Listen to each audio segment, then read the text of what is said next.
राधे राधे। सुबह सुबह का समय है, सुबह के 7 बज रहे हैं और पंडित जी एक पंथ दो कार्य कर रहे हैं। मतलब अपना पाठ भी कर रहे हैं और साथ के साथ फूलों की माला बना रहे हैं। जिन घरों में बहुत ज़्यादा पूजा पाठ होता है उन घरों का दिनचर्या कुछ ऐसी ही होती है।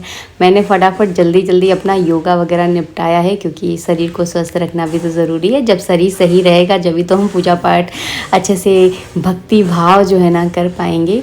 और बस उसके बाद मैं नहाने चली जाती हूँ और नहा कर आकर आ गई हूँ अपनी किचन में।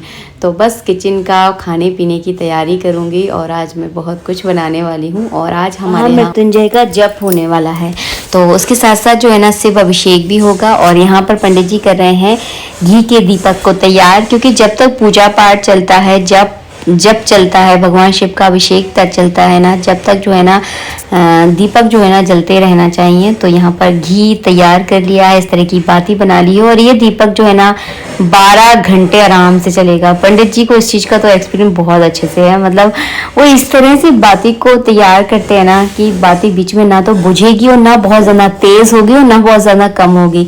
मतलब एक फ्लेम में जो है ना जलती रहती है और घी भी बहुत कम लगता है। तो उन्होंने दीपक जो है ना तैयार कर दिया है।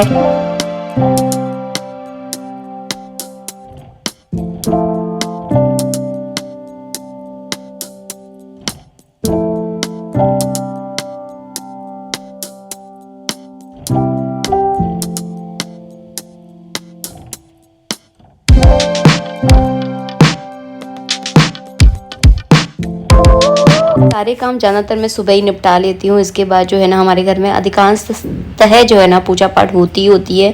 कभी किसी जजमान की हो रही है, कभी किसी के जजमान की हो रही है, कभी पंडित जी वहाँ जाकर कर रहे हैं तो कभी उनके निमित्त घर में हो रही है। तो ये सिलसिला जो है ना हमारे घर में चलता रहता है, क्योंकि हमारा काम ही यही है।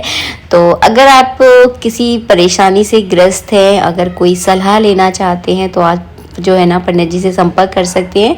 डिस्क्रिप्शन में उनका मैं नंबर आपको दे दूंगी। और हाँ, फीस की जो एक क्वांटिटी, मतलब एक फ़ीस जो है ना हमने निर्धारित कर रखी है, वो इसीलिए निर्धारित कर रखी है। फिर जो है ना लोग बेमतलब के थोड़ा सा परेशान करते हैं ना, तो वो नहीं हो पाता है। इस वजह से जो है ना हमने फ़ीस निर्धारित कर दी है। अगर आपकी स्थिति इतनी ज़्यादा नहीं है तो आप कम भी दे सकते हैं, ऐसा कुछ नहीं है कि इतनी ही देनी है। लेकिन एक निर्धारित कर देते हैं ना तो थोड़ा लोग कम परेशान करते हैं। आप समझ सकते हो मैं क्या कहना चाह रही हूँ। बस ये है, यहाँ पर पंडित जी करवाएंगे अभिषेक और बेटू जो है ना अपने हाथों से अभिषेक करेगा। अभिषेक तो हमारे यहाँ बहुत होता है। और मैं आपको एक बताऊँ, जब भी हमारे घर में अभिषेक होता है ना तो थोड़ी सी लॉक जॉक पता है होती ही होती है हम दोनों पति पत्नी में। पता नहीं इसका कहाँ कैसा संबंध है, मुझे नहीं पता, लेकिन जब भी अभिषेक होता है थोड़ी सी नोक झोंक होती है, लेकिन होती है। अब तो जो है ना मैं इस चीज़ की यूज्ड टू हो गई हूँ, मुझे फ़र्क नहीं पड़ता ना इनको फ़र्क पड़ता है, हम दोनों को ही पता है कि ऐसा होता ही होता है। तो कभी भी जब आप अपने घर में पूजा पाठ करवाओ और आपके घर में थोड़ी सी नोक झोंक हो, तो ऐसा नहीं है कि पूजा पाठ की वजह से हो रही है तो आप उस चीज़ को बंद कर दें। तो ऐसा बिल्कुल नहीं करना है। कहाँ किसका संबंध किससे होता है इस बारे में मैं कभी नेक्स्ट वीडियो बनाऊंगी आप लोगों के लिए।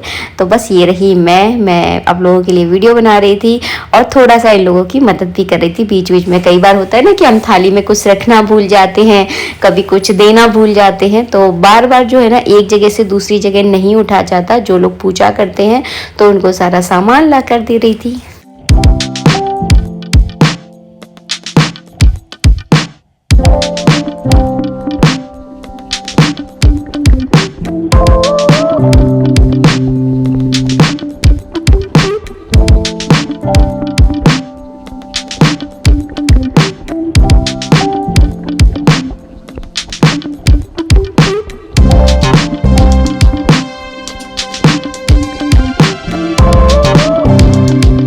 जो दूध देख रहे हैं ये दूध जो है ना रुद्र अभिषेक का दूध है। तो इसकी चाय तो आपको बिल्कुल भी नहीं बनानी है, नहीं तो आप बाद में सोचो दीदी इसकी चाय बना सकते हैं, तो ऐसा बिल्कुल नहीं कर सकते हैं।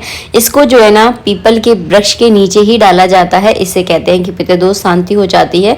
अगर आपके घर के आसपास पीपल का वृक्ष अगर नहीं है तो आप अपने घर के पेड़ पौधों में डाल सकते हैं। तुलसी को छोड़कर, तुलसी में नहीं डालना है आपको। इसके बाद किया जा रहा है यहाँ पर भगवान शिव की श्रृंगार किया जाएगा, खूब अच्छे से इत्र लगाया जाएगा। वैसे तो आप लोगों के साथ मैंने खूब सारे रुद्र अभिषेक के वीडियो बहुत सारे शेयर की है, क्योंकि मतलब आए दिन हमारे यहाँ होता रहता है। भगवान शिव की पूजा तो ऐसी है, मतलब हम अपने आप को भाग्यशाली समझते हैं कि हमारे घर में भगवान शिव की इतनी ज़्यादा पूजा होती है। और हमारा घर जो है ना, मुझे कई बार ऐसा लगता है कि किसी मंदिर से कम नहीं है। जिस घर में इतनी ज़्यादा पूजा पाठ होती है उसकी आधी व्याधि और बहुत सारी दिक्कतें, वास्तु दोष वैसे ही खत्म हो जाता है। तो ये भी बहुत किस्मत की बात होती है। तो यहाँ पर जो है ना बेटू कर रहा है सारा श्रृंगार। और आप जब पूजा करते रहते हो ना तो आपको ना बहुत सारी चीज़ों का एक्सपीरियंस हो जाता है, आप बहुत सारी चीज़ें ऐसे ही सीख जाते हो। अब तो कोई अगर मुझसे कहे ना कि रुद्राभिषेक की थाली लगाना है ना, तो मैं आंखें बंद करके भी लगा सकती हूँ। इतना ज़्यादा एक्सपीरियंस वाले हो चुके हैं हम लोग। और एक समय पर मैं अपना बता रही हूँ, मुझे ये नहीं पता था कि रुद्राभिषेक होता क्या है। तो धीरे धीरे जिस चीज़ से हम जुड़ते हैं ना, उससे बहुत गहराई से जुड़ाव हो जाता है और अच्छा भी लगता है। तो भगवान शिव की पूजा तो खैर मैं जब मैंने होश संभाला है, जैसे 15-16 साल की थी, उस समय मैं बहुत करती थी। अपने आप मतलब हो जाता है, मतलब एक देवी देवता ऐसे होते हैं आपकी लाइफ में जो मतलब जिनसे बहुत ज़्यादा जुड़ाव होता है। तो मेरे लिए जो है ना भगवान शिव जाना थे। तो कुंवारे में मैं भगवान शिव को बहुत मानती थी। और उसके बाद कान्हा जी से तो मेरी शादी के बाद जो है ना जान पहचान हुई है, उनसे तो शादी के बाद जो है ना प्रेम हुआ है। यहाँ पर आरती हो चुकी है। आरती करने के बाद आरती में जो है ना हम लोग सब लोग शामिल हो जाते हैं। मतलब अगर मैं भी अंदर कोई काम कर रही हूँ ना तो काम छोड़ कर आ जाती हूँ। रुद्राभिषेक तो पूरा हो चुका है। अब आ गई हूँ मैं किचन में। तो किचन में मैं बना रही हूँ सैलेड। और अचानक जो है ना ये मेरे हाथ से छूट गया था एकदम, तो पूरा मतलब नीचे फैल गया था। कई बार ऐसा होता है कि आप मिक्सी का जार चला रहे हो या फिर ये खींच रहे हो, उसको अचानक से हाथ से छूटता है तो इतना ज़्यादा काम फैलता है। वो अभी 2 मिनट पहले मुझसे भी हो चुका था, तो मैंने सब कुछ समेट दिया है। यहाँ पर मैं बना रही हूँ सैलेड। तो सैलेड अच्छा लगता है इस गर्मियों में, तो बहुत सारा मतलब खीरा, ककड़ी, टमाटर, ये सारी चीज़ें आती है। इसमें थोड़े से मैंने चने मिला दिए हैं, बहुत अच्छा लगता है खाने में। लेकिन कभी कभार बनाती हूँ, रोज़ नहीं बनाती हूँ। तो आज मैंने बनाया है। और यहाँ पर बेटू को भूख लग रही थी तो वो मुझसे यहाँ पर बातें कर रहा है और मेरे लिए वीडियो भी बना रहा है। दूध आ गया था तो दूध गर्म करने के लिए रख दिया है। तो इस तरह से जो है ना घर का कुछ ऐसा रूटीन ही बन गया है, समझ लीजिए। पूजा पाठ, घर गृहस्थी, खाना बनाना है, काम करना है, तो इन सब के बीच में ही जो है ना मेरी ज़िंदगी चलती है। और अच्छा भी लगता है, बहुत आनंद आता है, सच बताऊँ खूब मज़ा आता है। और गर्मियाँ भी आजकल बहुत ज़्यादा पड़ रही हैं तो पता नहीं चलता। दोपहर में 1-2 घंटे जो है ना जब मुझे टाइम मिलता है तो थोड़ा लेट भी लेती हूँ। ऐसा नहीं है कि पूरे दिन ही हम काम कर रहे हैं, तो ऐसा काम नहीं करते हैं। यहाँ पर बहुत सारे ब्राह्मण आज हमारे घर में आए हैं। ये पाठ जो है ना किसी के द्वारा करवाया गया है, ये पाठ हम अपने लिए नहीं कर रहे हैं। तो कुछ चीज़ें जो है ना गुप्त रखनी चाहिए। हर किसी की चीज़ का शोर नहीं मचाना चाहिए। तो मैं तो खैर वीडियो बनाती हूँ तो बस मैंने थोड़ा सा दिखा दिया है। किसी के द्वारा करवाया गया है तो हम उनके लिए कर रहे हैं। तो भगवान करे उनको बहुत जल्दी फ़ायदा मिले इस चीज़ से। तो यहाँ पर जो है ना 4 बजे का टाइम हो रहा था, ऊपर जो है ना काम चल रहा है। तो मैं बस वो काम देखने गई थी कि कैसा क्या कर रहे हैं, वो देखने जाना पड़ता है। अगर आप नहीं जाओगे ना तो सब कुछ गड़बड़ हो जाता है। और यहाँ पर मैंने चादर वगैरह डाल रखी है क्योंकि ऊपर से जो है ना बहुत ज़्यादा धूल आती है ना, सब कुछ गंदा गंदा सा हो जाता है। तो आजकल जो है ना घर का कुछ इसी तरह से चल रहा है, जिस तरह से मैनेज हो पाता है उस तरह से जो है ना हम लोग मैनेज कर लेते हैं। लाइट जो है ना चली गई एकदम अचानक से। तो यहाँ पर जो है ना पर्दे के पीछे चल रहा है जब। अब जो है ना मंदिर अंदर हो गया है तो सब लोग जो है ना पूजा पाठ अंदर ही करते हैं। पहले हॉल में था तो सब लोग हॉल में करते थे। तो ये सिलसिला है। यहाँ पर मैं बना रही हूँ दही की लस्सी। बहुत बढ़िया दही जमा है, देखिए कितना बढ़िया। तो बेटू ने जब इस दही को देखा ना तो उसका तो मन कर गया, मम्मी मैं तो ऐसे ही खाऊंगा 1 कटोरी दही। तो उसके लिए मैंने 1 कटोरी दही निकाला है। और बाकी दही की जो है ना मैं बनाऊंगी लस्सी, क्योंकि बहुत सारे ब्राह्मण आए हैं। तो उनके लिए जो है ना शाम के 4 बजे या चाय बना सकते हैं या फिर कुछ और बना सकते हैं। तो मैंने दही की लस्सी सही समझी, काफ़ी हैवी भी हो जाती है और सही भी लगती है, क्योंकि बहुत सारे लोग गर्मी में चाय पीना पसंद नहीं करते हैं ना, तो उस वजह से चलिए इसकी दही की लस्सी बनाते हैं। तो थोड़ा सा दही मेरा फ्रिज में और रखा था तो मैंने वो भी इसके अंदर डाल दिया। 5-6 गिलास दही की लस्सी जो है ना मैंने बनाई है। इसमें मैं नहीं पीऊँगी क्योंकि मैं जब भी दही की लस्सी पीती हूँ ना मेरे पैरों में बहुत दर्द होता है, पता नहीं मुझे सूट नहीं करती है। तो मैं बिल्कुल भी नहीं पीती हूँ। जब भी पीती हूँ केवल छाछ पीती हूँ, वो भुना हुआ ज़ीरा नमक डाल के, वो ठीक रहता है मेरे लिए। दही की मीठी वाली लस्सी तो मतलब मुझे समझ लो जहर टाइप का काम करती है।